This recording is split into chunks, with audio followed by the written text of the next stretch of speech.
Igbo ndị ọma ekene m unu daalụnụ ka eke unu mee unu abọọla chi ndị be anyị unu n'anya unu fụ na nna amụli anwụ ana m awali anwụ iru na-atọ m polina polina kedu ihe iru na-atọlụ m polina polina o nwere otu nwoke be anyị ọ bịara ịgụ akwụkwọ na United Kingdom. Ọ kpọọ m n'ụtụtụ a wee na-akọlụ m akụkọ kọchalụ m ya wee sịkwa ka m bịa kọpụtala unu maka ọ na-adị confuse na confusion juru ya arụ.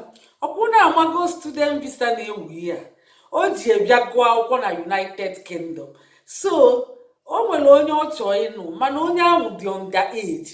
So mana ndị be ndị ahụ ekwerọ mana nwa kwere ekwe nwa dị yoli yoli, ọ dịkwa under age mana o kwere ekwe mana ndị befe ekwerọ. Ọ na-asị kedu ihe ọ ga-eme ebe nwa kwere ekwe ma ndị befe ekwere na bụ nya mee n'ike nụba nwa mmadụ ma fa sainara ka ọnya jee nụba onye ọzọ. So ndị be anyị ka nkọkwala unu ya ọkwa akụkọ na-ebute akụkọ na ihe mee na ọkwa unu fụrụ ada m nwaanyị ameli meat pie mwepụta wee shi ya ka o si mee nye ka o si na-asụ Igbo wee na-esi nri ahụ. Ndị mmadụ like kwara ya nne o. Enweta m ọtụtụ edemede ma inbox ndị papa facho ka nwa fanụ fabulu nnọọ ibu ọ dịka igwuli egwu, ọ na-abakwa ezigbo ihe o. Ma ndị tokwula eto ndị tokwula oto biko kere sorry jeni ka m bịa. Ya bụ ndị be anyị biko unu ewe n'iwe amụbịa na-atọ m njegodi bulu mmiri ṅụọ ka m wee nwee ike na-akọ n'ụlọ akụkọ. Ya bụ ada m nwaanyị ntinyelu na ya esi meat pie o butekwa ọtụtụ akụkọ bute ọtụtụ ka anụọ ka anụọ. Hey, nwanne anyị nwoke a o bi na mba United Kingdom. Ọ na-agụ akwụkwọ kịta. Ị mara ihe ọ kọọlụ m? Ọ bịa nnọọ kọọlụ m. Ọ sị na ọ bụkwa na o tinyebere aka na nke o tinye n'ụlọ na ọka abịakwa tinye aka na ada m nwaanyị. Sorry. Hey, amụ ekwe ekwe m afụ ụzọ. Amụ biko rapụnụ m aka ka nkọ akụkọ. Nya bụ kịta mma adụzi serious mmazi amụ nya bụ unu gbaghara m na amụ ụmụ. Nya bụ ndị be anyị hey, unu n'anya unu fụ na m ji ekute mmiri dọba amụtọba m ka m buru mmiri na ahụ. Biko unu ewekwe n'iwe. Ya bụ nwanne anyị nwoke wee bịa wee si na ada m nwaanyị a makwara nwa siri ike, si na ụdị onye ọ na-achọ na ọ ga-echelu nne ka o too na ọ chọkwara ụmụ obere ụmụaka although ọ dị 30 years kịta. Ọ si na ọnụnụ di na nwunye enwere age o nwere gịnị age. O wee na-akọwa na-asị na alụmdi na nwunye enwere age no love. Ọ sị na o nwekwa ike ochelo o tonyite dịzie ebe m 18 na ọ bụgola adult ọ bịazie anụba. Wee si ya ebe ọ bụla itinyego aka na nke ụlọ gị chụpadozie enyi. O wee kọbazialụ m akụkọ dị na ya. O wee sizie m na ọ nọ n'ụlọ afọ gara aga ọ dị 29 years mgbe ahụ. Nwa dị 14, nwa ahụ dị 14 mgbe ahụ and na ọ na-arụkwa ọrụ mgbe ahụ. Ọ gụchago university mahadum na-arụ ọrụ mgbe ahụ. Nya ọfụchata nwata nwaanyị amalụ mma wee jee gwa papafa o move straight jee gwa papafa na ọ like kwali ya na mama fa baa na ezinụlọ ya si na ọ like ya na ọ ga-echeli ya ka o tonite na ọ ga-anụ ya. Ndị nne na nna ya wee n'anya wee si ya si ya mbakwa na o bukazi ịnụ nwafa na olubego n'ogo nnu nwaanyị. Nwatakịrị ka na-agụ sekọndịrị ka ezi nke bụ ịrụba ịgụchago mahadum. Nwatakịrị na-agụ sekọndịrị ka ị na-abịakwa ịnụ. Nne na nna ya jụzie ahụ ọgbakwafa nkịtị mana uche bịa nabata nwa ahụ nya nabata ya ọfụma na ọ chọọ ịnụ ya na o miniri ya. So ọ bịazi ịgụ akwụkwọ and mgbe ahụ nwa ahụ bịa nwaanyị di ya mgbe a na-ekwu ihe ahụ nwa ahụ bịa na-enye anya gbakwa nkịtị okwuru okwu maka ọ balitere n'ime ụlọ fa si na ọ ga-echi ya ka o too ka ọnụ ọnya ọ bụ ka obere ihe nwa ahụ agbakwa ya nkịtị kịtazi ọ bịazịa mee masters na United Kingdom o mechego kịta o nwetagokwu sponsorship a na-ekwu ọ gụlidegucha ọ sikwa na ọ kwụrụ ụgwọ enye sponsorship kịta ọ si na ifukwa na ọ nọzi ka opulepu na mgbe ahụ ọ nọ n'ụlọ o nwere ego ọfụma mana ịmago jos ego nri mana kịta ego na-abịazi ka nsị ọbọgwụ maka ọ gụrụ ezigbo kọs nweta ọrụ mekwuo sponsorship a so ọ sị na ego abịabago na ọdịgo redi ịnụ nwaanyị kịta so wee chetakwa nwa ahụ wee si tụrụ one aunty nya ndị famili fa wee kpọkwa oku wee si ya nwunye m ahụ nọ n'ụlọ isi na mma ahụ biko kpọgodili mmie ọkpọri anya ya na ya kwuo n'ekwentị ọkwa ịnụ mgbe esi na mma abịa n'oge na nchọ ịbịa n'oge kịta anọzi m mba ofesi achọrọ m ịbịakwa n'oge a sị na nwa wee kwenyili kịta ọ dị m yes 16 ka a sị na ọ dị kịta 15 going to 16 ọ ga-eme 16 na Ọktoba na-abịa yes Ọktoba ka ọ ga-emezi 16 so nwata nwoke anyị wee sị na ọ ga-anụ ya nwatakịrị wee kwenyekwere antị nke na ọkpọrọ wee na-asọpọtụ akpọkwazịa papa na mama ọzọ parents chekwalụ ka m bụrụ ga mmiri ụkwara anago so antị nke ahụ o bu ụzọ kpọọ wee si anya kpọọrọ ya nwa ahụ ọ kpọziala ya nwa ahụ nwa ahụ ekwe andị nwa ahụ efonu eschenjizie nọmba nwa kwekwere ekwe 16 antị nke a na-asọpọtụ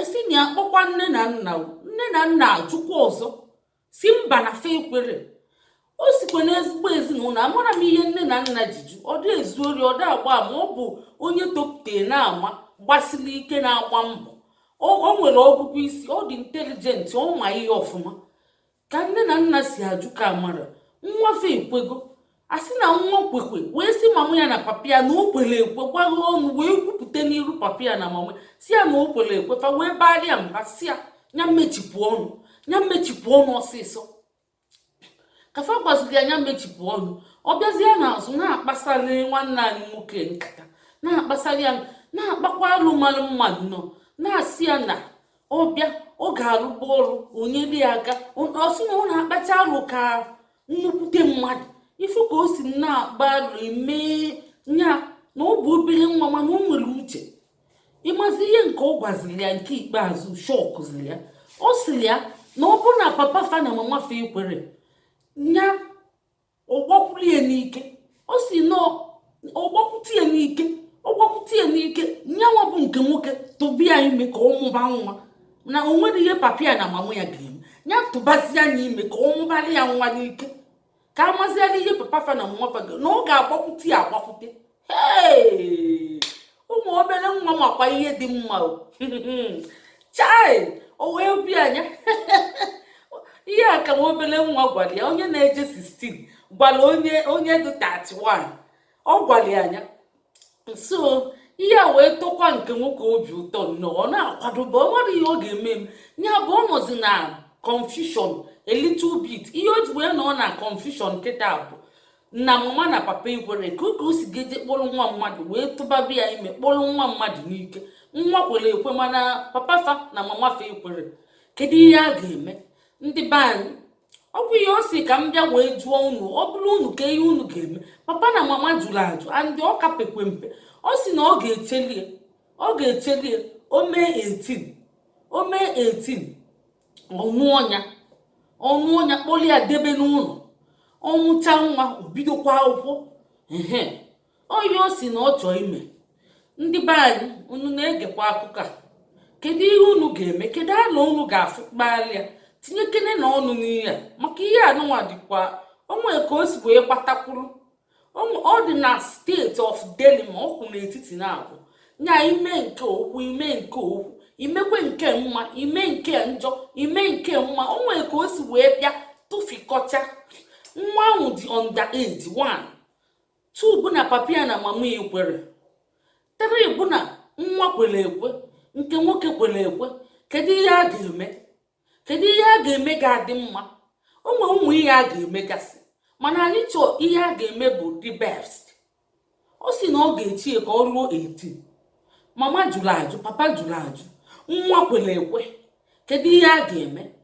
ndị be anyị amakwa m ihe a ga-eme o ya bụ ihe gbagwojukwa m anya ọ gbagwoju m ezigbo anya asị matchmaker ịma na anyị bụ matchmaker ndị na-ejikọ mmadụ na-abụ ọ bịakwụzi gbagwojuzikwuo m anya mụ nwa amara ihe mma akpa n'ime ihe ahụ ya bụ ihe mma akpadebere unu bụ mma akpa ka m si wee mara mana mkpacha uche onye adịa njọ ọ bụrụ na nke ị nwere ịkpakwa isi mee nke ga-aka mma ma emee ya ọ bụrụ na nke mkparị ọ dịrọ mma isikwa ọ dịchara mma na eke oke esi dị mma ọ bụkwa na ọ dị mma isikwuo na ọ dị mma ọ ihe anyị ga-atụ n'ebe ebe a maka ụwa bụ kọleji ka anyị na-amụta ihe maka onwe ndị nọkwa na kọndishọn amaghị ihe ha ga-eme fụchazie ihe unu na-akpa n'alụ ejiri ya na-amụta ihe ụwa enwe ike na-atọ ụtọ ụwa enwe ike na-adị mma ndị be anyị ịma na onye ji 15 years tọ mmadụ ikwu unu mana ọ mụrụ ya amụ yes ụmụ nwaanyị dị 15 ma nwoke fa ga-ebu nwa afọ ime mmụọ nwoke dị 15 ga-atụbara mmadụ ime ọnyanwa ya bụ ọ mụrụ nwa ahụ ọ mụrụ ya amụ ka o si mụọ ya ịma na ụfọdụ asị na ị na-anụ onye ị mụrụ amụ asị m kwuo kedu ihe eji atọ di na nwaanyị chọọ ịnụ kedu afọ one kwesịrị ka o ji tọọ ya o kwesịrị iji afọ ọtụtụ wee tọọ ya ka obere afọ na mụnwa o kwesịrị na ka o si kwesị ka anụọ di na nwunye ọ bụrụ na gị na onye ahụ bụ ọgbọ ọ dịkwa mma ijiri afọ 2 ma 3 tọọ ya ọ dịkwa mma 3 tọọ ya ọ dịkwa mma 10 ka dịkwa mma mana 15 a ọ bịa dị obele mma ifugi ọ dị obele mma maka ọ mụrụ ya mana ọ ka dịkwa mma ule mebichara anya ọ dịbere nnukwu njọ ọ bụ ndụ that is ọ bụ ọ bụrụ grandfather onye ahụ maka o nwekwa ndị na-anụkwa grandfather nya like onye dị ka m wee nye 20 something ọ na-anụ onye 60 onye a ka a ga-asịzi na ọ bụ grandfather maọbụ onye dị 30 ọ na-anụ onye dịka 60 onye ahụ tọrọ atọ ga-amụkwu ya nwa like onye dị 60 ga-amụtago onye dị 30 ịghọtaga ndị onye dị 30 ga-amụtagokwe nwa ifugie na onye dị 60 nụzi onye dị 30 maọbụ 20 onye bụ na ọ bụzi grandfather onye ahụ mana onye ka bụ fada nkịtị ọ dịchara njọ unu aghọtago after all mmadụ na-akpọ die dadi mmadụ na-akpọ die nna anyị mmadụ na-akpọ die onye nwe m ịghọtago so 15 ahụ o ji tọọ nwa ahụ ọ dịchara njọ maka ihe ọ chọ a sị na ihe onye chọkọf so sicha alụfa kafa mmelu gịnị love ebe nwa like ya nwa like ya ihe a ga-eme bụ na a ga-ayọbanụ mama na papa ya otu ofe obi yọba fayosi kọwabalụfa ihe dị na ya a na-ayọ karịa emebe bribe dị na ya bụ na ị ga na-ewetelu ihe ụmụ ihe gift ma bread ma ịmaga ihe olili ma ọṅụṅụ ma ọtụtụ ihe ị na-ewetelu ihe wee na-egobife ọnụ ịghọtago so ị na-ewetelu ụmụ ihe na-egobife ọnụ fa nwekwa ike ate steji fe ekwezie ọ bụ ka o si adị maka nwa a na-achọkwa nke ya nwata chọba nke ya ọ bụla ajọ nwa mama na papa na-prevent nwa fa anụ na ọkapeke fa na-emekwe mma as parents, yes, paternalism. Ọ bụ ihe a na-eme, fa na-eme for their own child good. Mana ị na-eme, o nwekwe nke ị ga-emelide imegbuo nwa ahụ. Ị na-anya na ọ bụ nwa maara ihe, ịrapụ ya, ịghọtago. Maka oge nwaanyị na-aga aga, unu afụgo ihe nji akpa alụ. Ọ bụ nwoke asị emechekwa mgbe ọbụla ọ ka ga-ahụ. O nwere ndị macha mma nwere ezigbo omume fa anụrọ di duto na fe nwere lọk, ịghọtago. Ịma kịta ụmụ nwaanyị ebuke, ụmụ nwoke dị ụkọ. Ọ bụkwa ya ka m ji akpara alụ niile. So onye fụrụ di lọv ya dị mma, sikwa na ọ ga-echi ka o luo 18 ahụ. Onwekwu ihe ụla mebiri anya o. Unu afụghị ndị be anyị. Ọ chọrọ ịnụ onye ọ like. Unu n'anya na gburugburu anyị, unu fụkwa ndị nụchakwa dịta ọfụma. A sịkwa na ọ bụkwa ndị katala arụ toro eto na-anụta nwaanyị mma. Fa abụọzi chingom boys, fa yara adụ na-eme wawa. Unu aghọtago. Ya bụ ị na-anya kịta, especially ndị nọ ụzọ ije, fa na-akwa anụ nwaanyị n'oge onye dị 29 wee pụọ. Sorry, chekwenu. Unu afụghị ya. Ọ bụ na ọhọzili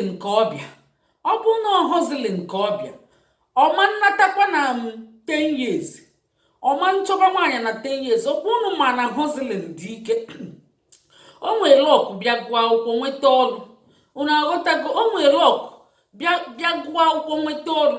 Ọ bụ na hozilin field, tupu ị hozulucha from country to country, ị na-clock 40. Ifugie ndị be anyị na-apụ ije, elesi azụ m na ịdị 27-8 bịa na hozilin field bifo ị nwetacha akwụkwọ gị, wee kpakọcha isi ọnụ, wee nọkọta ọnụ. Ọ ga na-clock kwa na-eje to 40. Ya bụ nwanne anyị nwoke a ka dịkwa mma, ọ dị yoli. Ọ bụrụ 31, ọ dịkwa nnukwute yoli. Ọ kata akwa arụ. So unu n'anya, unu ga-afụ ndị na-anụchakwa ndị tọ ọfụma. Fa na-ebi ọfụma. Maka nke ahụ enwego uche. O jego hozụcha, o nwegokwe ndị ya na fa mechara oyi. Emecha ọfụcha ihe dị na oyi gbu ya ike. Kịta ọ ga na-emetezi nwunye mma, ọma ndezi na-agba n'ilo. Onye ọbụla anụrọ nwaanyị ka ọ gbanyetego, ọ da emezi nwunye mmegbu. Ọ mataghị ihe, ọ da eti nwunye ihe. Ọ ya na-apa nwunye ka akwa. Ọ ga na-eme nwunye pampari. Unu afụghị ihe dị na ya. Ya bụ advantage ịnụ onye gbanyitetugo unu.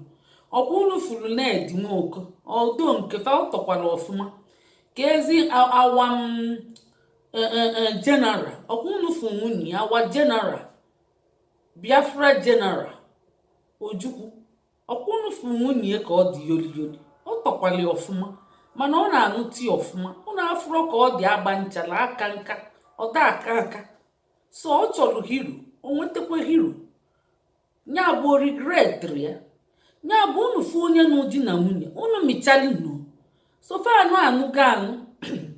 Unu adụzi nje na-ekwu. Maka ọ bụrụ na o jere nụọ di ahụ, ihe achọta nwunye edi. Ọ nọkwa anụ be nna ya ka nka, ọ bụrụ nna ji anụ. Kedu ihe ị ga-eme? Ọ bụ ịmụbakwa ya amụ. Ọnụkwa onye katara arụ, ịmụbakwa amụ na ọ nụrụ onye katara arụ. Ọ nọkwara be nna ya wee kacha nka, ọ nụrụ di, ịmụbakwa ya amụ na ajọ omume ekwere nụọ di. Na okwere ajọ omume ekweghị nwaanyị anụ di. I am sorry, aka ma adịghị ya. Ọ bụ ihe ị ga na-agụkwala ya. Ọ bụ ihe ị ga na-agụrụ ya. So emee n'elu okwu, emee na anụ okwu. Ọ ka mma eme ngwa emeghara ọdachi. Ọ ka mma si nụọ onye anụ danụ na anụrụ anụ. Ọ ka mma kama anụ ga-agbanarị si gbubuti ya ọdụdụ. Ọ bụ nyanwa ndị be anyị. M na-arapụ unu. Mgbe ọzọ anyị ga-abịakwa tụpịa okwu ọnụ. Kedu ajụjụ dị na ya? Kedu afọ mmadụ na-adị ka afọ dị mma ka nwoke wee tọọ nwunye?